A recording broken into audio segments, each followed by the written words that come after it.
கீழ்தளத்திலே MLA பதவி ராஜினாமா. அதாவது சட்டமன்ற வளாகத்தில் தலைமைச் செயலகத்தில் கீழ்தளத்திலே அனைத்திந்திய அண்ணா திராவிட முன்னேற்றக் கழகத்தின் சார்பாக வெற்றி பெற்ற 4 எம்எல்ஏக்களும், அதாவது 3 பேர் முதலில், பிறகு இசக்கி சுப்பையா, அம்பாசமுத்திரம் தொகுதியின் இசக்கி சுப்பையா போன்றோரும் ஆகிய 4வரும் சட்டப்பேரவை வளாகத்தின் கீழ்தளத்தில் சபாநாயகரிடம் அவர்களது ராஜினாமா கடிதத்தை கொடுத்துவிட்டு மேல்தளத்திலேயே கட்சியில் இணைகிறார்கள். இது சட்டமன்றமா, தலைமைச் செயலகமா அல்லது தாவேகா கட்சியின் தலைமை கழகமா என்று தெரியவில்லை. நல்லாட்சி தருவார், நல்லதொரு ஆட்சியை தருவார், அனைவருக்கும் மீட்பராய் இருப்பார் என்று மக்கள் நினைத்துதான் திரு ஜோசப் விஜய் அவர்களுக்கு வாக்களித்து இன்று முதல்வர் பதவியில் அமர வைத்துள்ளார்கள். ஆனால் பார்க்கும் மக்களுக்கு, என்னை போன்றவர்களுக்கு என்ன தோன்றுகிறது என்னவென்றால்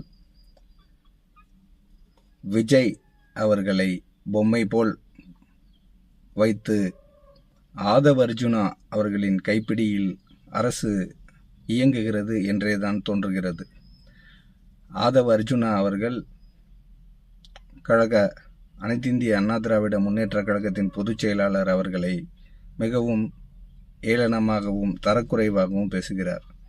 அவரது தொழில் என்ன? லாட்டரி.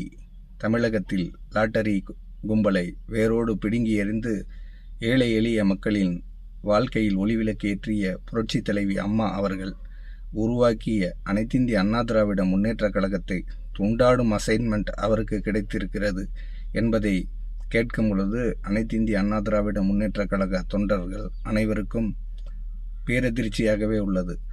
அவர் இன்றைக்கு ஒரு பிரஸ் மீட் அளித்துள்ளார். அவற்றை பார்க்கும் பொழுது அண்ணா திராவிட முன்னேற்ற கழகத்தின் எம்எல்ஏக்களை வேண்டுமானாலும் அவர் ஏதாவது ஆசை வார்த்தைகள் கூறி குதிரை பேரம் நடத்தி இணைத்து விடலாம். ஆனால் பிரதியுபகாரம் எதிர்பாராமல் புரட்சி தலைவர் வழியில் வந்த எனக்கு முந்தைய தலைமுறையும், புரட்சி தலைவி அம்மா வழியில் வந்த என்னை போன்றோரும், எனக்கு அடுத்து வரப்போகிறவர்களையும் அவர் விலை கொடுத்து வாங்க முடியாது. மீண்டும் இந்த இடைத்தேர்தல்களில் தாவேகா முழு வெற்றி பெறும் என்பதில் எனக்கு நம்பிக்கை இல்லை. திரு விஜய் அவர்களின் முகத்திற்காக அவரது கரிஸ்மேட்டிக் லீடர்ஷிப்புக்கு ஏங்கி தமிழக மக்கள் வாக்களித்துள்ளனர். அவருடைய நல்லாட்சியை கெடுக்கும் விதமாகவே இது போன்ற அமைச்சர்கள் ஆதவ் அர்ஜுனா தலையெடுத்துள்ளார். எனவே திரு விஜய் அவர்கள் நல்லாட்சி வழங்கிடுமாறு தாழ்மையுடன் கேட்டுக்கொள்கிறேன்.